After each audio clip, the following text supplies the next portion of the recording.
It's easier to say what my next guest hasn't done than to list his achievements. He hasn't climbed Everest, or captained England at cricket, had a record in the top 10, or a dalliance with Edwina Currie, so far as we know. No one's the fifth Beatle, but for the rest, he's been there and he's done that. Ladies and gentlemen, Stephen Fry.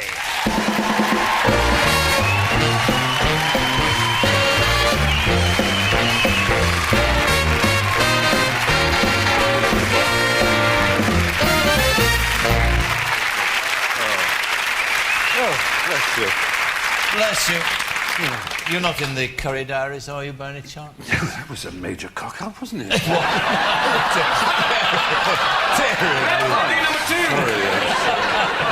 Sorry about that. No, all right. Well, shall we move on? Yes, I think we should. I know I'm embarrassing you. Although I do read here in the back leaf of your book here, where you're talking about the sexual habits of the spectacled bear, which, of course, you have written about. Yeah. But you say Stephen Fry's sexual habits, you say, subject to much speculation amongst scholars and gossip mongers, the mating ritual, which is remarkably noisy, lasts 14 and a half years and makes a great deal of mess. Yes. So possibly Edwina got away with it, did she? She did, yes. She doesn't know how lucky she was. Well, I feel if you're going to write about bears and their intimate personal habits, it's only fair that one should write about one's own as well, because it is an extraordinary thing about animals that we belong to the same kingdom as animals. There's the plant kingdom and the animal kingdom, and we are we not animals? Many ways. Some yes. furrier than others, as you made that very point. And, send it out. Send the love out now. there's a lot of fuss made about how similar we are to animals. Mm-hmm. We have our drives and urges. And I need to... Well, the only thing we don't do is smell each other's asses to say, hi, how are you? I do, but that's... Yeah, I'm going to say it. Well, for a minute, there. How have you been? Still a vegetarian, absolutely spot on. It is... Christ almighty. Do you know, this man in the 80s, when it was fashionable, before anyone knew that it was dangerous, used to take large quantities of cocaine. I'm just trying to imagine what speed you were running at. It must have been. There was an episode of Star Trek where everybody lived faster and there were just little noises in people's ears. You must have been like that. Yeah, it was a frightening thing. And impotent, too, which was a double bill. Wow. Yeah, you know, fast and dead. Assault with a dead weapon, yeah. Was it your cocaine is God's way of telling you you're earning making too much money, yeah. That was yours. And it was my accountant's wet dream, too. All right, Mr. Williams, I can't write off $50,000 for snacks.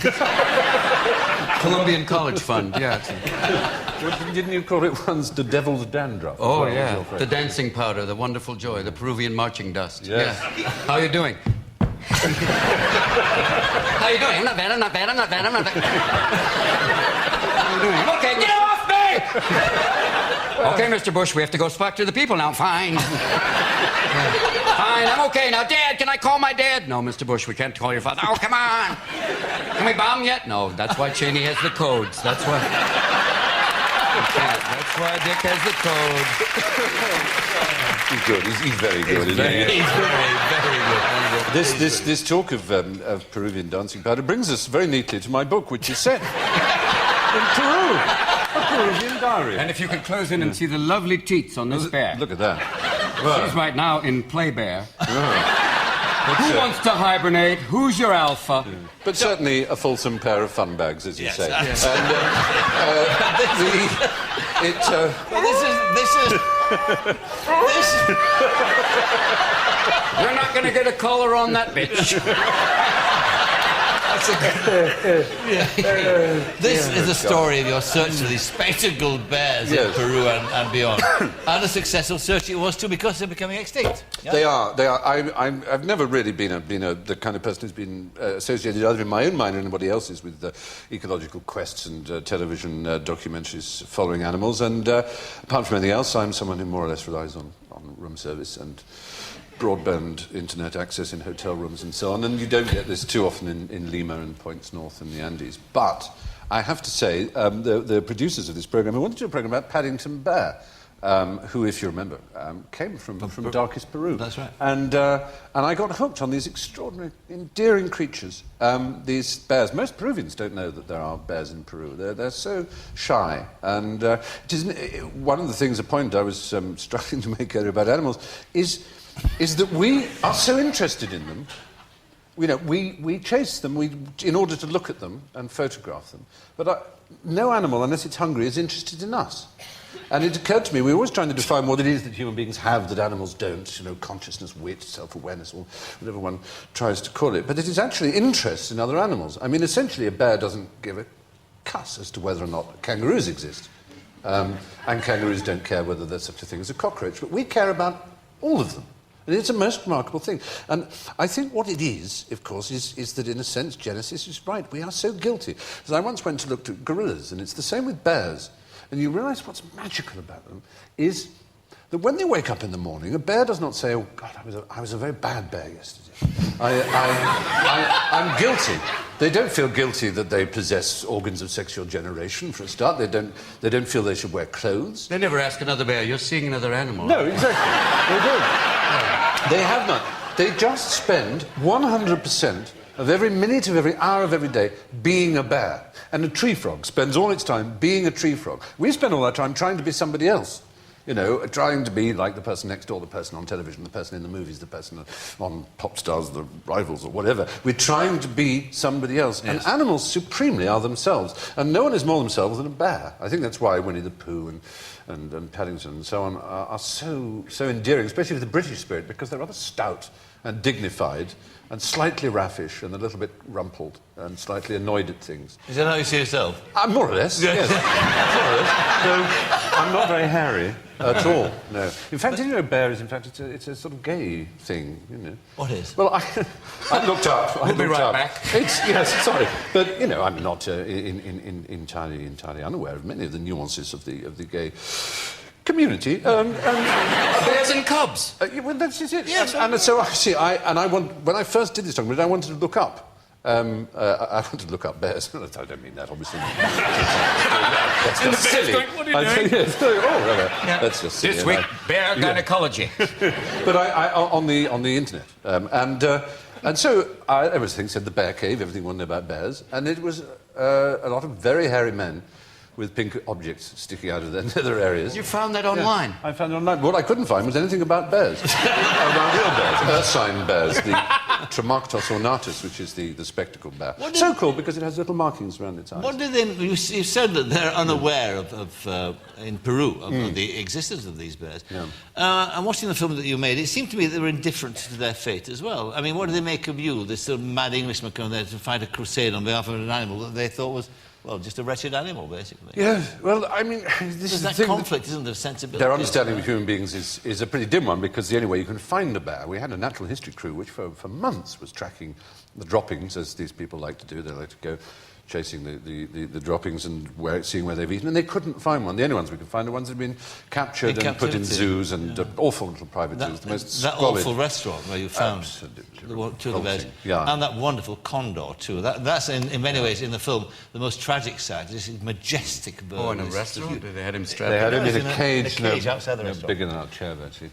This thing is... Go and talk to a bird. I want to show you the bird. And it's in the back and just like... Yeah. You know, there's the line of William Blake's "A robin redbreast in a cage puts all heaven in a rage." Yes. And I think it's a beautiful line. It's that wonderful sort of naivety and perfection that Blake managed. But a condor is kind of a symbol both of the whole South American continent and of, you know, all the cliches, soaring, majestic. And it's one of the great creations when you look at it. It's wingspan like this. Brilliant, isn't it? Yeah, and there it is. 12-foot wingspan. Yeah. And this awful thing, this sandbird set there tethered. And it never flown. It couldn't have flown. It couldn't fly at all in there, could it? No. Why have a bird like that? I don't know. Anyway. And Peru, just to rave about Peru for a second, because it's an astonishing country. It has more terrains in it than any other country on earth. You go, and at the same time it takes you to fly from London to Edinburgh, you go over a Pacific coastline, which is like, you know, California or something, it's a Pacific coastline, over highlands and glens that are over what looks like alpine scenery, and then over the second highest mountain range in the world, and then down over these extraordinary high plateaus into Amazonia, into this jungle. place where, you know, Peru has 55% of all species of birds in it. I mean, Just it's have the just largest ludicrous. guinea pig. What is that? Oh, the huge, yes, the little koi. Yeah, but there's one that's like it's used as a food source, but it's giant. It will literally look at other guinea pigs like, "What are you looking at?" Yeah, it's And they like have it's like the steroid guinea pig, but Pink dolphins. yeah, The pink river dolphins, who the local people rather conveniently believe dress up in evening dress in the evenings and a top hat and ravish the women, so that when there is the famous drag dolphin. when there is an unlooked Slowly for we go upstream and look for the pearl necklace. There they are. The drag dolphin savaging the women slowly but surely. We're Exactly. finding the evening gown. You're right. Edith Head dolphin. You're right. You're mad, but you're right. And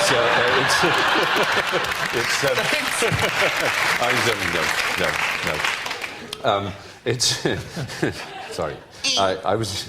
If there's an unlooked for pregnancy in the middle of Amazonia, they look for a say dolphin? they say it was the dolphin. He came in the evening. How's the baby? Yeah. It's pink. It's pink and it stands upright. But you rescued a bear.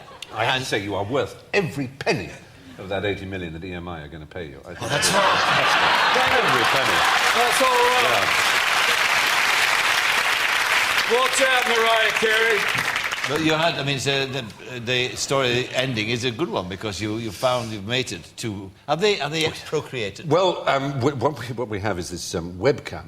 We found this little bear in a cage, but no bigger than this really. It'd been all its life in there.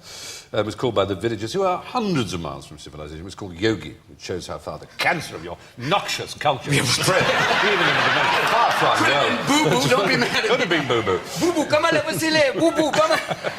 Yeah, Scooby. Yeah. Come on, Scooby, hello, come here. That dog was called Scooby. It's all shocking. But anyway, this Yogi, we took to this marvellous reservation in Aguascalientes at the foothills of the wonderful Machu Picchu Indian city, Amerindian city. And then we found this female, and we introduced them to each other. And they fell startlingly in love. It was quite an That's a extraordinary lucky sight. thing, because sometimes, like when they had the panda, Ling Ling the panda, they brought her a mate, and she looked like, oh, please. and he looked at her like, you are ugliest panda bitch I have ever seen. It's like, you know, you have to find a panda, and they're very particular. They're, you know, and pretty medicated, too. But Well, they probably don't know they're pandas, do they? yeah, they're probably going, oh, I don't know. Yeah, that's right. There's something they think that they're looks zookeepers, that's all they ever see. So Where's your food? exactly. Can I But smell they yours? just smelt each other and fell completely in love. And so we have a webcam, which is what the internet is for, to watch live shagging, and that's what we do. Live What bear naked- shagging? Yeah, exactly. Talk to a naked bear. So you can watch them. 976 Cub. So, and this book is all the proceeds are for your Bear Foundation now. They are indeed. We founded does- this charity to help keep these little darlings alive, and it's working very well. Did you take to the jungle, to the manor born? Absolutely. Can't you see it in me? Can't you see it Well, in me? there's a couple of pictures in the book. Let's have a look at one of them. There. Ah, you see? Now, that is totally unconvincing, Fred. It really is. Let's have a look at the next one, please.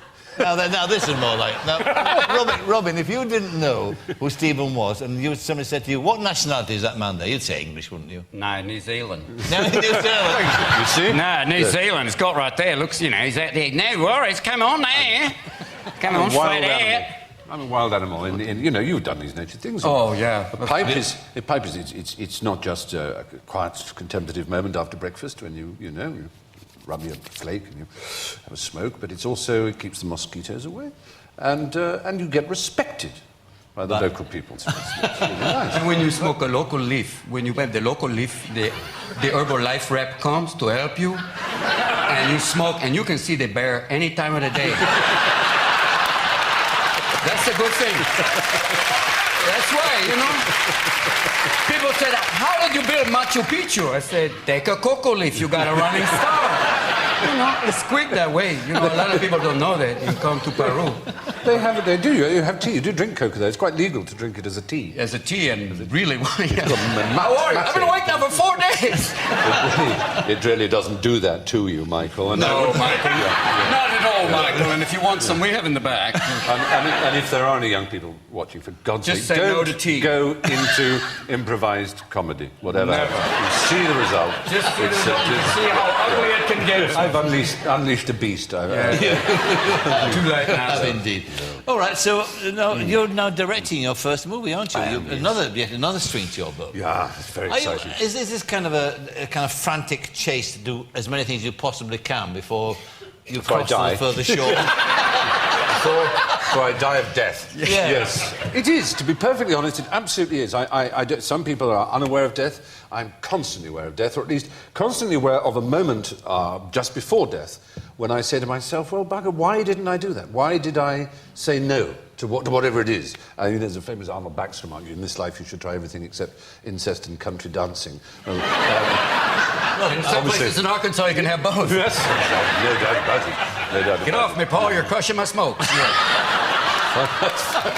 Back to directing. Yeah, on that issue, exactly. Back to film. Yeah, I just Backing of you know, incest. you get the opportunity and embrace it, I say. You're It's doing an adaptation of Vile Bodies. Of Vile Bodies by Evelyn Waugh, yes. It's called Bright Young Things. It's which Originally it was called that, it was an original idea for a title, but it rapidly became a sort of journalistic cliche, or like It Girl or something. It suddenly became the phrase everyone used, and I think he felt it was a bit beneath his dignity to call a literary novel Bright Young Things, so he changed it to Vile Bodies. And I think Bright Young Things is better. It is a generation of high-living, fast-living, cocaine-snorting, cocktail sucking, dancing, to incredibly fast music. It is very exciting to do a film which, although it's if you want to call it a literary adaptation, which I don't, it is also, it's fast and extraordinary. The pace of it, mostly when people do period films, they tend to slow everything down as if people lived a much slower pace. Yes. And this is the generation that invented everything we think of as modern.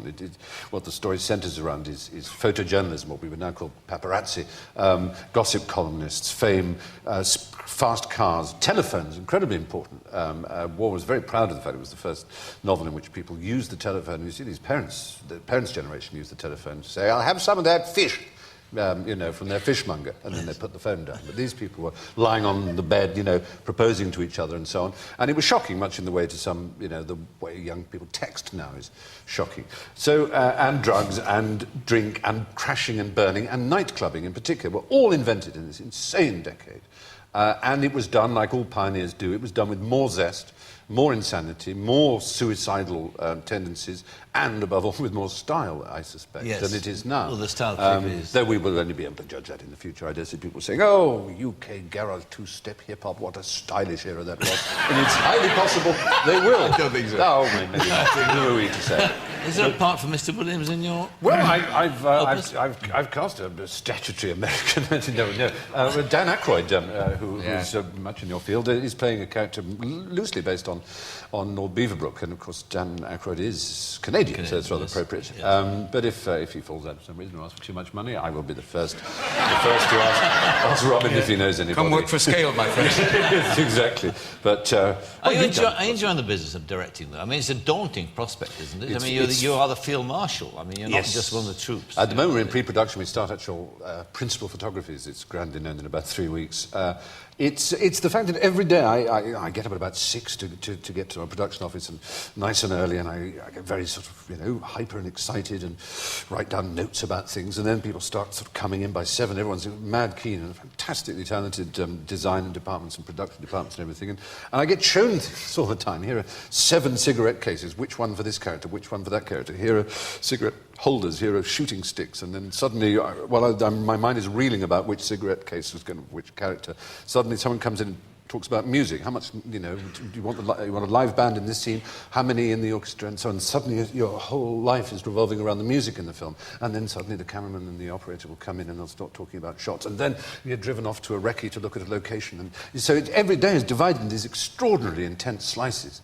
And I'm absolutely loving it.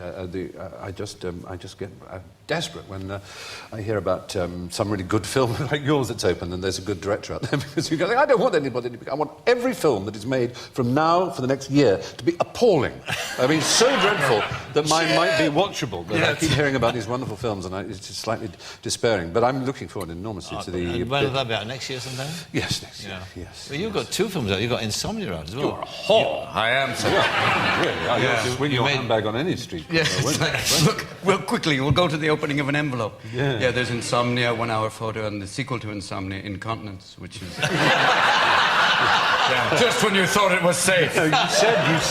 You mentioned in passing Goodwill Humping, and is there Oh, every time. I thought there would never be. You know, the reference was the fact that every hit film that's made, there's a porn equivalent that plays on the title. Shaving Ryan's Privates. That's the one I was going to mention. I love that. I thought when they made Crouching Tiger, they could never make a porno version of that, like Hung Fu. No, but they actually made Crotchless Tiger, Something's Dragon. Oh, it's like you went, no, every movie, Romancing the Bone. Absolutely. They have all of them. It's every movie comes out, they make a porn version of it, which is great. They never make a classical porno movie though, which is so that's the way you like it. You know, really hardcore Shakespearean actors going, "I will part you like the Red Sea, Elizabeth. Till the cock doth crow, you shall know my name. Be not knowing but this, Uncle Feasty, not doing and pulling that gentle thing and calling my wand and glaze you like a Danish. Do you not know me? Spring up! Glaze you like a Danish. Spring up and wean up! Run upon thee, that cock, I'll gnaw thy sleep, till the major doth become mine, hath you not known? Speak to me and run, gentle moose, not call your name. Go, O pinch-faced one, O giant rat, and call me not, till Tony Blair doth say the word, and George be not going into the bush, we shall. Oh, what a dear me.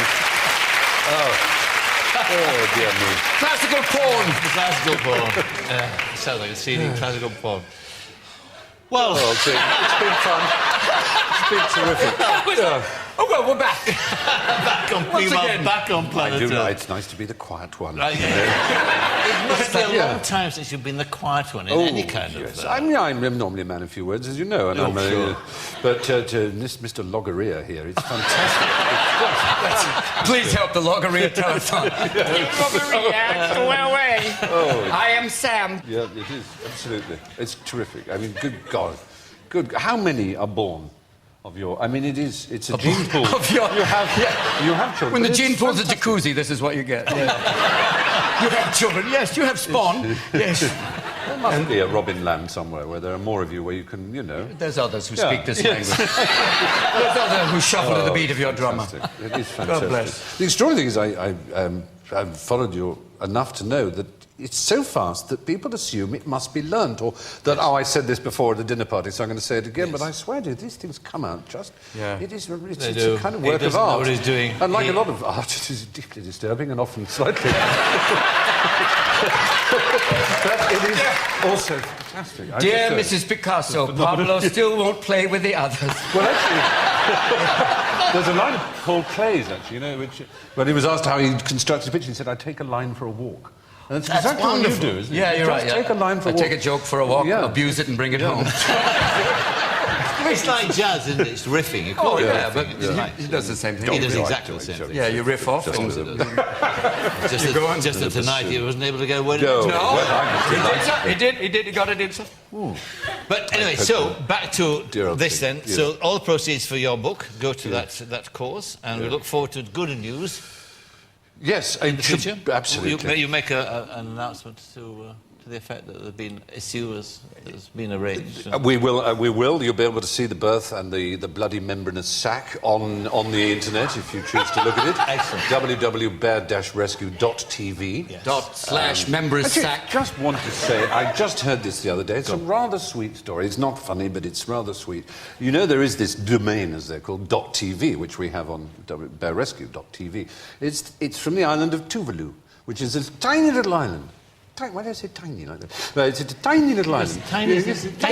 That's right. It's a tiny little island. One of the near the Cook Islands, and it was dirt poor, like some of the other, just sort of blowing, sort of fertilizer sacks and horrible signs of modern man having come and raped it of its minerals and its fruits, and then just buggered off again, leaving a rather disgruntled people. But now it has hospitals and roads and libraries, and it's shining with wealth because just through this ludicrous accident that its domain initials are TV. And all media all around the world have paid top dollar, as they say, to have, so they can have, if you wanted to, it could be www.parkinson.tv.